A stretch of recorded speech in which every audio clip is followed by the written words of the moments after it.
Hi everyone, and welcome to another episode of Smells Like Business, a podcast for anyone who wants to learn more about the current and future state of cannabis in Europe.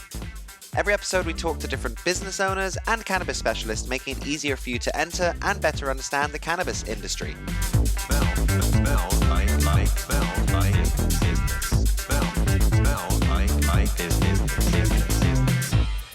On this episode, we have Jacek Kramarz, the Director of Business Development and a partner at HemPoland, back on the show. HemPoland was involved in the largest takeover deal in the hemp industry in Europe.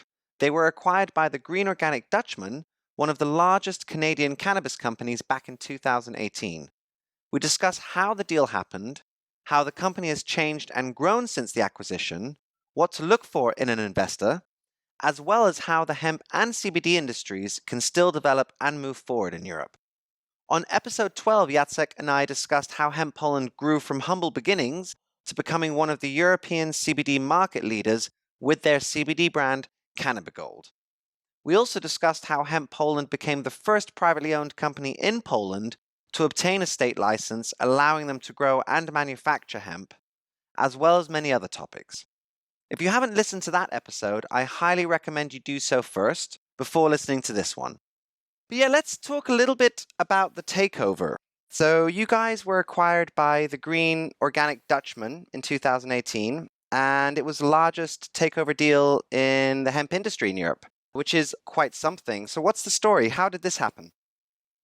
It's very, very interesting because we were at the right place at the right time. We've been watching the development of cannabis and CBD space globally. So we've always looked at our company as a global player. And with the cannabis boom in Canada and CBD boom in the US, the amount of resources that were poured into the business or into the space were enormous. It was much more than we could afford because we raised enough capital to start. And we managed to support our growth through the cash flow that the company was generating. But we knew that the business will become more and more professional. And we either have to raise capital ourselves to be able to compete on the market when the bigger guys arrive. Of course, at that time, there was a knowledge gap, and there still is a knowledge gap between a company like us and the companies that are listed on the stock exchange and have huge resources. But this knowledge gap is closing. And the minute it is closed, it will be very, very difficult to compete. Not impossible, but difficult. And we had this global mindset. We saw this happening. So we were at the stage where we thought that it could add a lot of value to our business, to leverage our knowledge with additional resources that we didn't have. And we actively looked for a good partner. The other contributing factor was the medical cannabis laws in Poland that recently changed. So in 2018, Poland adopted its medical cannabis laws. And even though it was not our core business, we saw a lot of synergies between what we've been doing and between what can be done with the medical cannabis. Also in terms of our expertise, our knowledge, but also in terms of our market skills, ability to sell to the pharmacies, the brand awareness among the patients. So we were searching for a partner who could, because in Poland you can sell medical cannabis, but you cannot grow. You have to have the external source of supply. And at that time, Canada was the obvious direction to search for that supply. And funnily enough, I met colleagues from TGOT because of something I agreed to do as a favor, because it was the long-term cannabis activist in Poland who was also founder of Wolne Konopie. And he asked me to join a business call he had with a Canadian company. And he asked me to help him translate. He was not confident enough with his English. Not rightfully, because his English was good enough. He could have done it perfectly himself. But he anyhow asked me to join. And I have no incentive to be there apart from helping him. So I joined. And it shows also that, in this kind of business or in this space, in many cases, if you give, you will receive as well. So Absolutely. I'm happy how the things have developed from that time.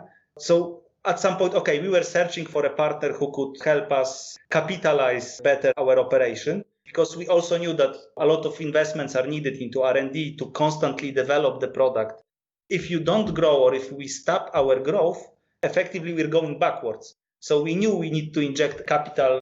And it happened so that the Green Organic Dutchman were looking for partners in Europe, and they were looking also for acquisition targets. So we quickly came into common understanding. We really like the philosophy of the Green Organic Dutchman. We think it's a unique proposal to the market to be 100% organic. We think organic is a key differentiator point for cannabis. It's something what both recreational customers as well as medical patients are seeking. So we liked everything about it. We like the company philosophy. We like the synergies that there are between the companies. So this was an obvious move, and it felt right to go into this direction.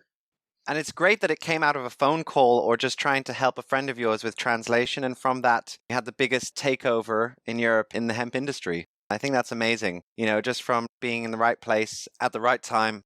So that is quite a great story. Yeah. Was it a difficult process? Was there a lot of negotiation going on? I think it was fairly smooth. I had some experience with mergers and acquisitions coming from my capital markets days. Mm-hmm. So I knew what to expect. I knew how to negotiate. We knew how to prepare for the due diligence. We understood the instruments that are used in the negotiations and how this evolves. Because I knew how to evaluate the company. Because I remember that in that time also the prices for acquiring companies were crazy. Yeah. So the valuations were not based on any fundamentals. And I knew, or I was able to estimate how much our business is worth. For us, it was quite easy to give a credible valuation to the acquiring partner and justify our valuation, which created confidence in our partners. Yeah. And for us, the main value of the acquisition was not the money that we received. The main value we had in the acquisition was the opportunity for growth and to stay in par or to stay on the same level as the biggest global competitors, because this was the goal for HemPoland. The goal was not to capitalize on our investments or on our personal achievements. The goal was to create something bigger. The goal was to give ourselves the opportunity to grow in the way we grew until now. We knew that if we do not change anything, or if we do not recapitalize the company, raise more funds, we would not be able to sustain the growth of the company and support fully the team that needed to develop together with the company. So I don't think we negotiated very, very hard.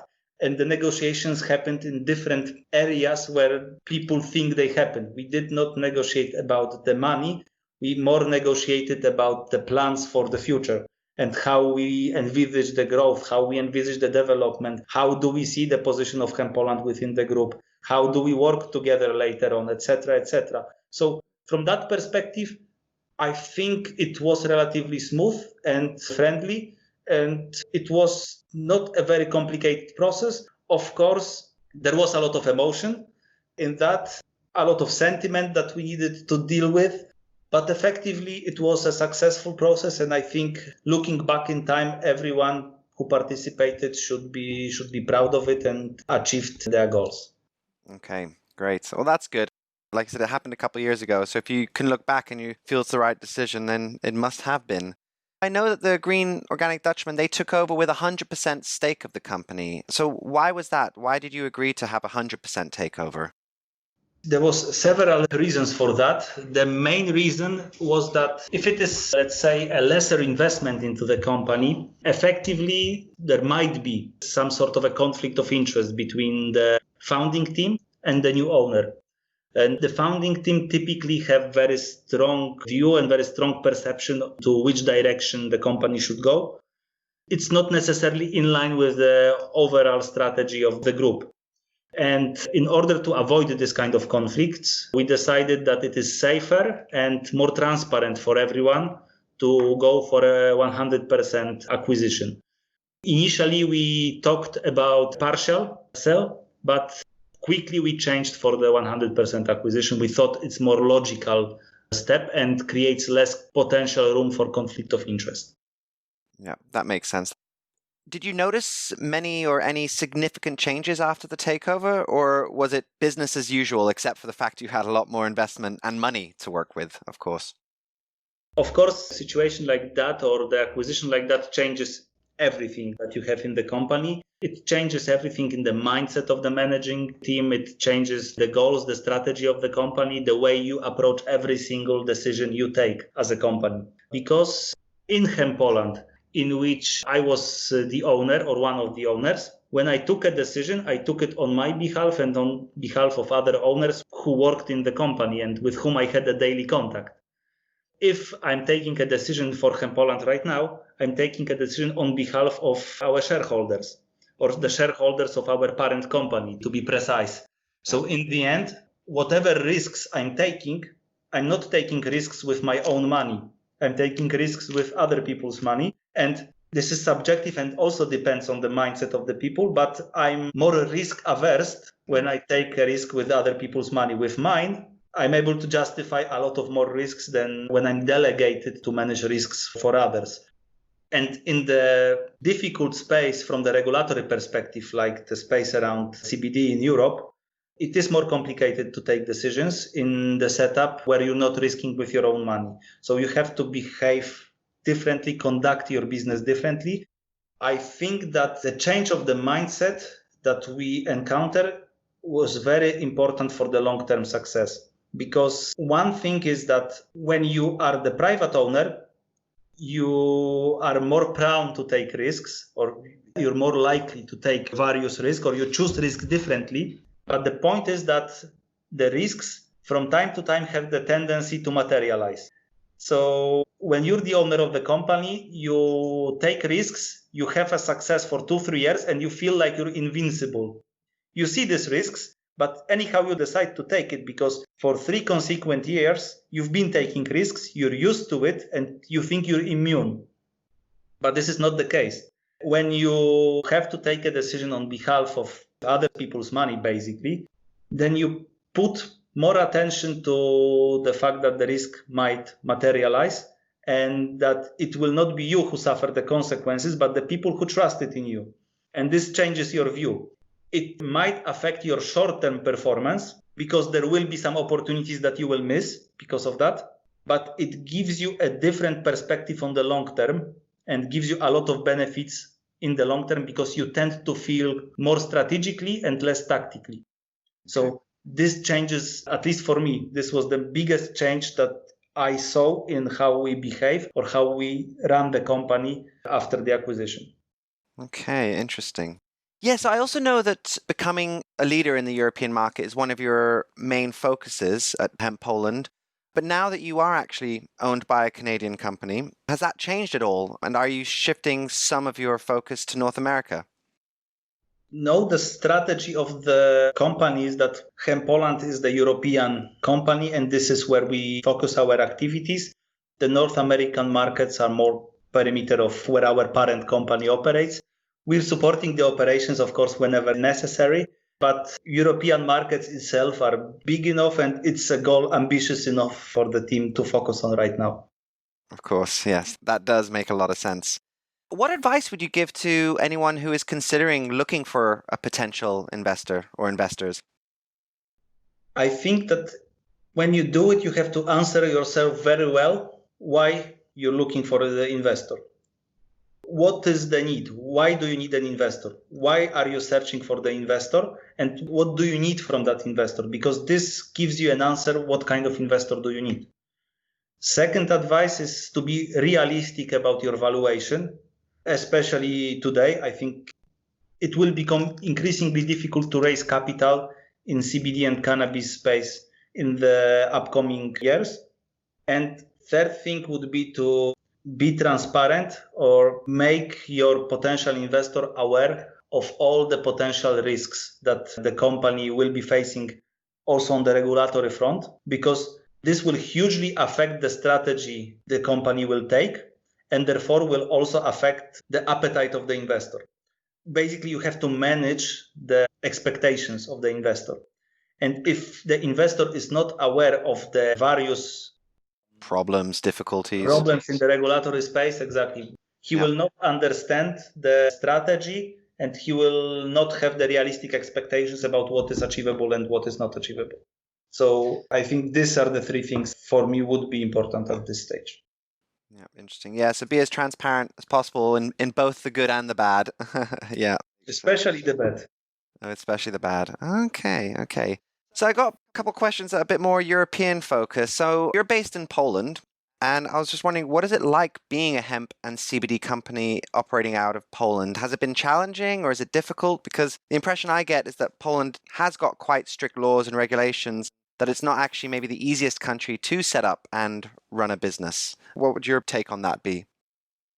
I have no comparison to other countries, so I cannot make an honest comparison. For us, not an easy answer, to be honest, because there is a lot of strength to base your business in Poland. First, we're part of the European Union, so we have much broader market to access. Second, Poland itself is a big economy and it's a rising economy. So there is a big internal market that can be addressed. If I were a Slovenian company, Slovenia is a big hemp hub as well. I can count for my international expansion, but my internal market is smaller, which means I have, a smaller base to grow from.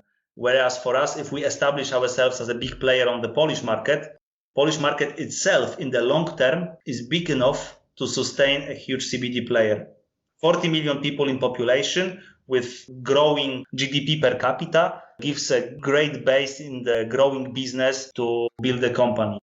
Effectively, if we focused only on the Polish market and we did whatever we can here, we can build a mid-sized company or a big company based solely on the Polish market in the long term. This is a big strength that is, of course, attributed to our location. Where I see some downfalls is the difficulty in conversation with the regulator, but not in terms of how strict they are, but in terms of how unwilling they are to have a conversation. If I compare the situation in Poland to, for example, UK or Dutch market or even German market, I also have the experience dealing with the regulators because I'm working with the European Industrial Hemp Association as well. So as part of EIHA, I participated to meetings with different regulators. So I met with the regulators in UK or in Greece or in Germany, but I've never had an opportunity to meet with anyone in Poland from the regulators. I think it is, let's say, a legacy of our previous system that was quite corrupted. And there is a perception coming from the officials that if they meet with business, they might be accused of corruption, which is not a case, yes? But because they are so concerned about it, they are unwilling to meet and have a conversation, even if there is no, bad agenda behind. I think this is what triggers this kind of behavior. So it's not necessarily ill-willed, or it's not necessarily their lack of interest or their lack of understanding and willingness. It's more the fear, I would say. I can imagine that must be a little bit frustrating, to say the least. It is, yes. Yes. And would you like to see a sort of unified regulatory system for the CBD industry in Europe? And if so, how do you think that could be done? Yes, that of course would be a great help. Creating a level playing field gives everybody economies of scales and makes running a company much easier. So that would be a fantastic situation. From my perspective, we need two things, and it can be done relatively simply. One thing is to accept that hemp extracts and CBD have the history of consumption prior to 1997 and therefore are not a novel food. Right. Mm-hmm. And the second thing is to set up a reasonable guidance or reasonable values for acute reference dose for THC in food products, in line with the recommendations of European Industrial Hemp Association. So EIHA formed a scientific advisable levels of THC in food products. It is perfectly possible to make full spectrum products consistent and meeting the requirements of EIHA. Without being harmful to consumers and without the possibility to generate any ill effect or intoxication of potential abuse on the side of the potential consumers. So from my perspective, if we accept that CBD and hemp extracts are not novel, and if we provide reasonable guidance for THC limits in food products, that creates a level playing field for everyone and makes it easy to operate for businesses. It is not so simple also because of various international laws like Single Convention on Narcotic Drugs that effectively forces countries that are signees to the convention to have specific provisions that are aligned with the convention in their local laws. So amendment of the convention will result in changes in the local laws. The recommendations that were formulated in 2018 are in the right direction. Adoption of those recommendations into single convention and their subsequent move into the local laws, I think will remove 99% of the hurdles for hemp and CBD companies in Europe. Are you happy with the way the hemp and CBD industry is moving forward in Europe? I think we reached a level when it will be difficult to grow or to continue to be happy with the growth of the industry without establishing clarity over the regulation. So until now, I think the development of the industry overall was good. I know that there are quality issues. I know that there are, companies that or people who basically are capitalizing on, lack of knowledge of patients or abusing other people's trust. But it happens in all industries. Hemp is not unique to that. Might have been that in the very, very beginning, there were more people or disproportionately more people in hemp that had this kind of mentality, but it was due to how fast it was growing and how unclear the communication overall was. So how little knowledge there was on the side of the consumer regulators and businesses.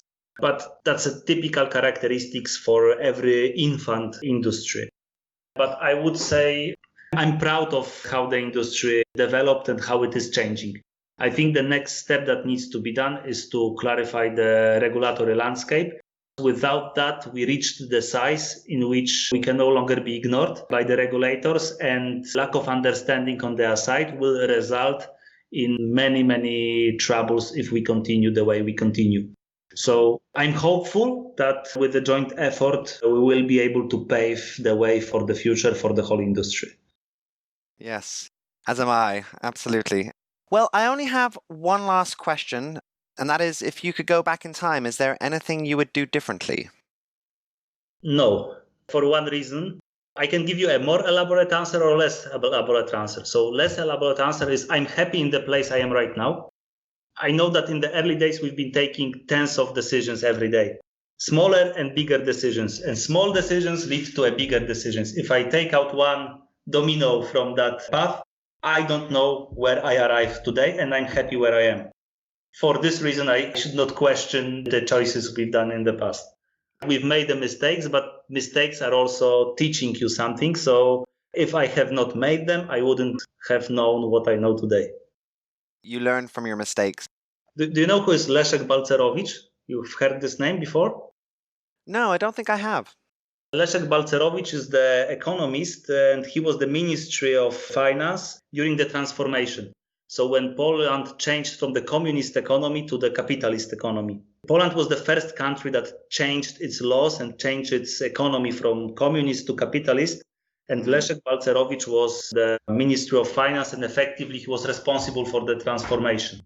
I once attended a lecture of Leszek Balcerowicz, and he's always asked this question during his lecture, what he would have done differently. Yeah. And he said that it's impossible to tell, because he said, I've been working 16 hours a day, 7 days a week, with no sleep.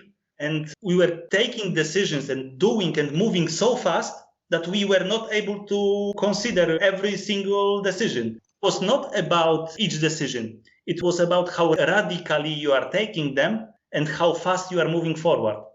And for me, it's the same. The way we went with HemPoland from the start when we had nothing to where we are today, it was a lot of work and a very, very fast pace, taking huge risks and huge amounts of decisions every day. So what you can decide upon is how fast you are acting, what strategy are you taking overall, but you are not able to decide upon each single decision because the strategy decides for you.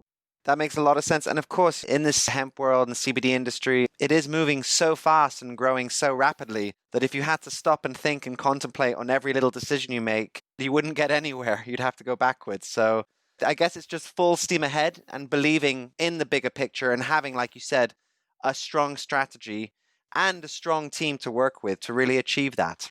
So where can our listeners find out more about HemPoland, Cannabis Gold, and the Green Organic Dutchman? Sure. Okay. So of course we have website, HemPoland EU and Cannabigold EU, Cannabigold PL. We have also cannabigold.co.uk, which are the websites for our brand. We run social media. So we have Facebook accounts, we have Instagram accounts. Product is available in the shop. So the best way to get in touch with us is to buy one of our products and try. See the passion and all the effort and the knowledge and the work that went into it. I think it is best experienced through just sampling the product. I can say 1,000 words about the product, but in the end, the consumer experience is what explains the difference with our product. So I would encourage everyone to do so if they want to learn more about us. The product speaks for itself. Correct. Great. Well, Jacek, thank you so much for taking the time. It was an absolute pleasure, and I definitely feel like I've learned a lot. So I think I'll have quite a lot to digest here. Yeah, it was a great conversation. I do hope our paths crossed.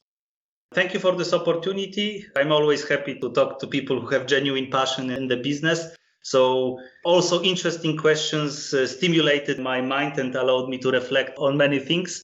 I take from that conversation as much as you, if not more. So thank you. That's great. That makes me very, very happy to hear. So that was Jacek Kramarz, who I just want to thank again for joining us on the show. If you want to find out more about HemPoland, make sure to visit their website and check out their CBD brand, Cannabigold. Also, if you want to find out more about the Green Organic Dutchman, you can check their website out at www.tgod.ca. That's TGOD.ca. Please do remember to subscribe to this podcast if you like what you hear, and do check out our website at www.smellslikebusiness.com. I've been your host, Tom. Have a green day, everybody.